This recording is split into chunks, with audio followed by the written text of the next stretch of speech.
Hello, my name is Laura from Green & Co. Today I'm going to go through the instructional video in how to put the vinyl on our doormats. It's not a very easy process to write about, so I thought I would show you. So first of all, you'll have your mat, your vinyl, you'll have a 1-inch chip brush in your kit, and your paint. So let's get started. So the first thing you'll do is you're going to flip your vinyl over so that you have the gridded back. This is what we need to remove so we can stick it to your mat. So what you're gonna do, what I find best is if you're right-handed is to start in the top left-hand corner. If you are left-handed, then just do it in the reverse. So here we go. So there's 3 layers to a piece of vinyl. You're gonna peel off the back and you're gonna hold the other 2 layers down. So we're using a permanent vinyl, which means that the adhesive is just a little bit more tackier, and we use that because it's easier for the vinyl to stick to the mat than it is with our regular vinyl. So as I did that, I started down the corner and I worked my way down to the bottom. So that way I can pull the backing slowly across my stencil. Now if you can see here, I'm just going to turn this, is that as I was pulling, you can see that the vinyl has now caught on the back. So if you go too fast, what it'll do is either pull that piece up or it will rip your vinyl. So you want to just stop and either give that a little push down so that way it's stuck to the front, and then just continue rolling. So I like to roll and keep my backing flat rather than pull it from this direction. Otherwise, it just tends to grab the back of your stencil a little bit easier. So if you're rolling and trying to leave that flat, you're less likely for it to stick. So go slow, because your vinyl stencil is such a big one, you may not see something that's at the top getting stuck as you go past the bottom, and vice versa. So this one is getting stuck again, so just be patient. The high-tack stencils just tend to stick a little bit more than our regular sign vinyl. So here we go. Yeah, there we go. The inside of the O is about to come out. So if you had continued going, that part would be stuck to your back. So you just want to make sure all of your black pieces stay to the front of your stencil here. Just like this.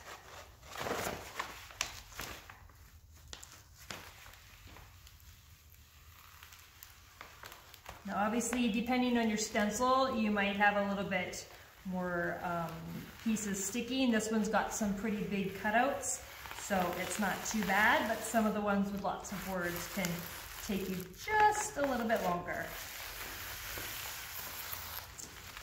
Okay, so when that comes off, you won't need it anymore, so you can just roll it up and throw it in the garbage.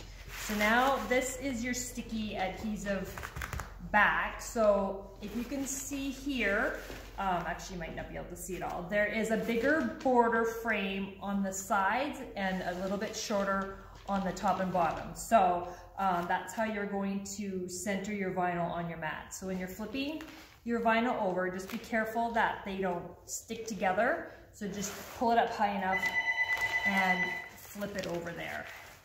So as I'm positioning, because it's a fabric vinyl, you have the ability to kind of move it around before it has a chance to stick. So once I know where it wants to go, I just kind of take my hand and give it an initial rub on the mat. Now, even though it's permanent vinyl, it's not going to permanently stick to your mat. It just helps.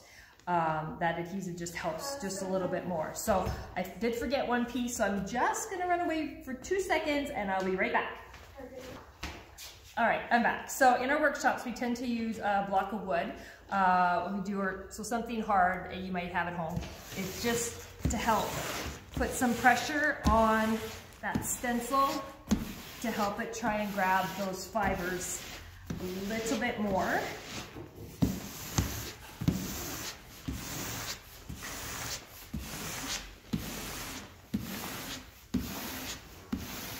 All right, so even though you did that, once we start the next process, you're gonna see that that still doesn't keep it permanently in place. So once again, just like we did before on the backing, I'm gonna start in the top left-hand corner, and I'm gonna slowly, I'm gonna actually slide this over so you can see, I'm gonna slowly start to peel. Now as I peel, you can see that the vinyl wants to lift up.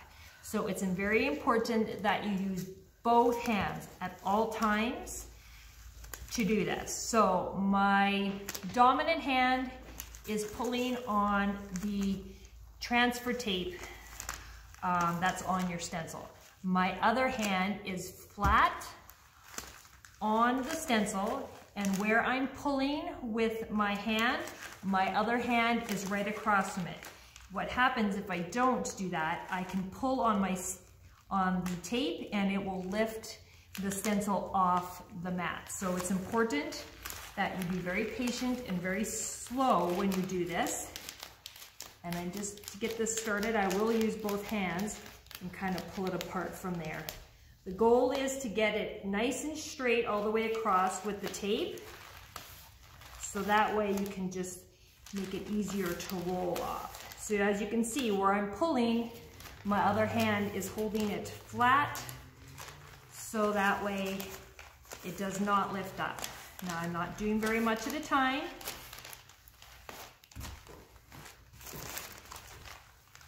All right, so now as my white transfer tape starts to get a little bit longer, it can lay a little bit flatter. So now, as I'm doing this, I will have both hands flat on the stencil. So I'm kind of just pulling and rolling it across.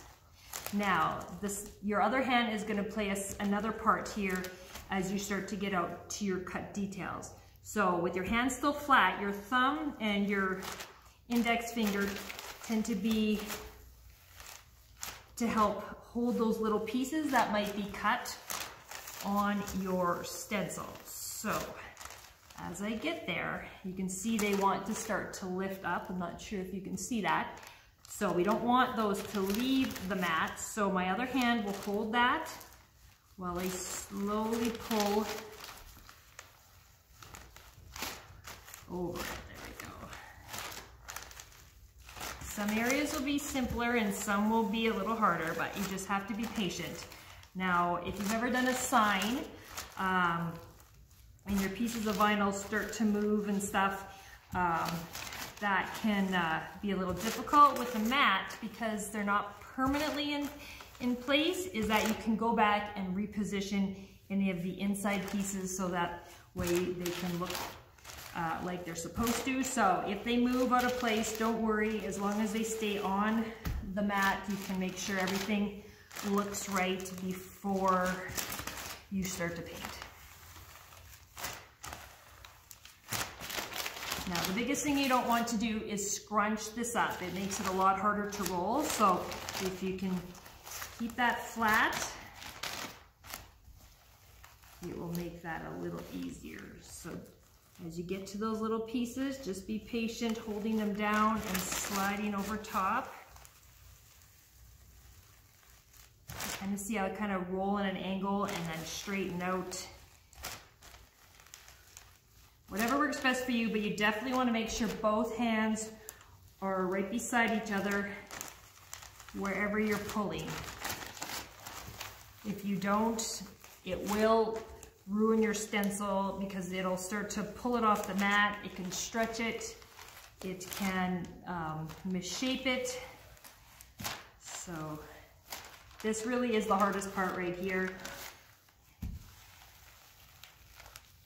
But once you get it on, it's a lot of fun to paint. So.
slide over there so you can see me.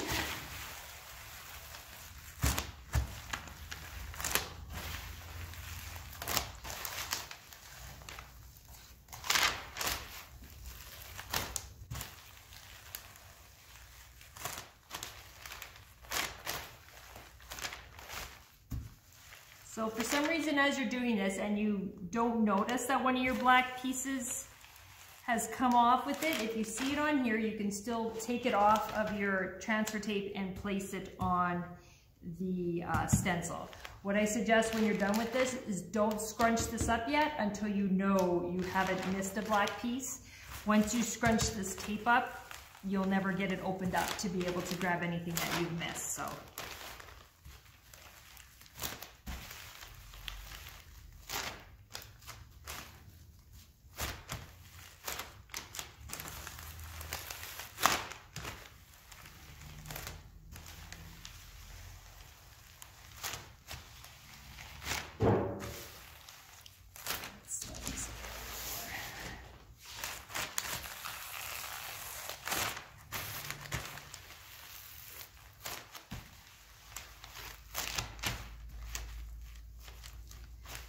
Sometimes too, if you have somebody at home who can help you, a second set of hands works too. One can be pulling on the tape and one can be holding down the vinyl. We find some people in class prefer that, so they'll help each other. So that's, you know, during our quarantine here, that you might have a spouse or somebody who can help you.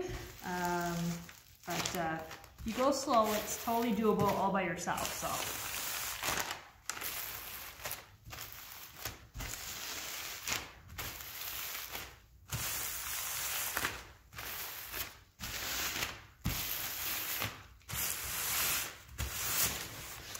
So just double check, just lift, you know, take a peek at it, make sure nothing's on there, especially if you have some smaller details in your stencil.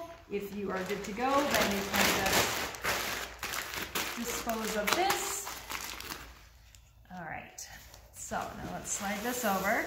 So just examine your stencil, just give it a little bit of a push. If you've ever done a sign in our workshops, you'll know that your stencils can bleed paint, and we'll do a protective coating over that. When it comes to the mats, we don't do that, so which is really nice.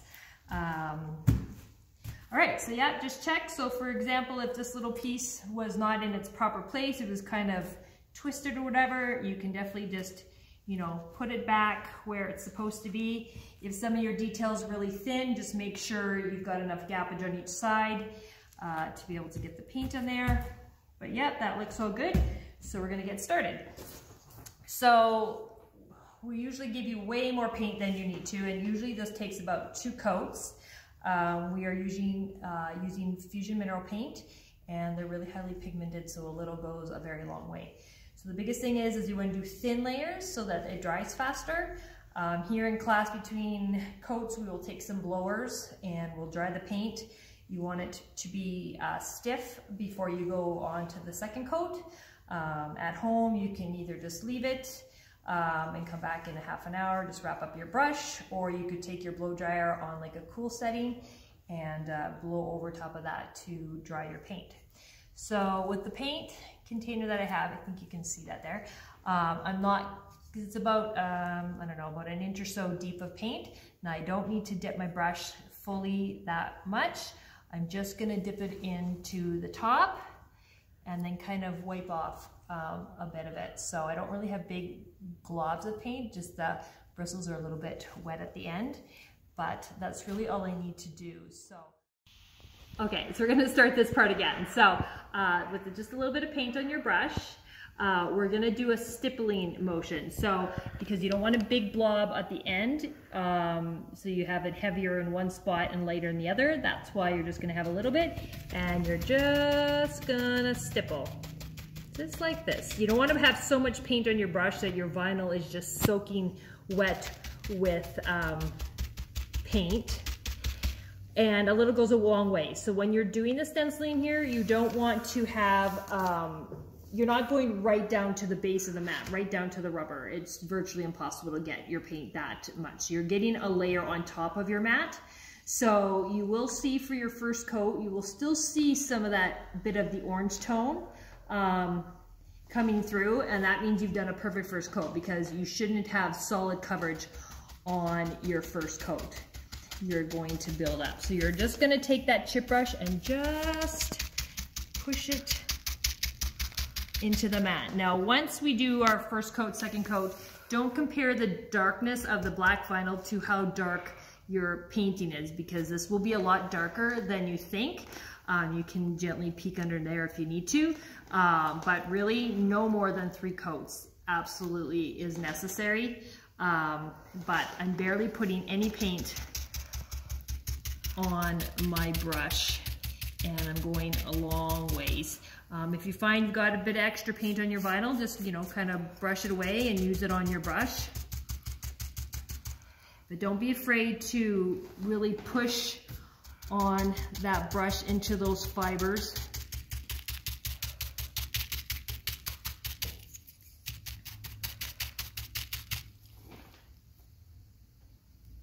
And then just dip and then wipe off on the side. That way you're not having huge gobs as you're first starting on your design here. And so the stencils won't bleed on the mat, but you definitely want to make sure you don't have a huge amount of paint on your brush. And as long as you're just stippling and going all the way around, get it dry. And once that paint is stiff again, or your mat is stiff, and you can touch it and you don't get any paint on your fingers, then you can go ahead and do your second coat and just continue till you get the coverage that you want. Once the mat is dry, you can just grab a corner of your vinyl and peel it off. It takes like 2 seconds to peel off, not as difficult as it was to put it on. And then we spray it with a rubberized sealant, which I will go and get because I forgot to do that. So give me a second and I will be right back. So yeah, so once your mat is dry, this is the product. We find it at Walmart in the spray paint section. It's called a clear Flex Seal. It's just a rubberized sealant we spray over the design just to kind of help it wear a little bit better. Fusion mineral paint is really good for this type of project, so it does last for quite some time. However, you do want to give this about 72 hours inside to really dry before you stick it outside in, you know, the rain and snow and all that kind of stuff. But yeah, so there you go. That's how you do our DIY doormats, and hope you have a fun time on your project. Thanks for joining us.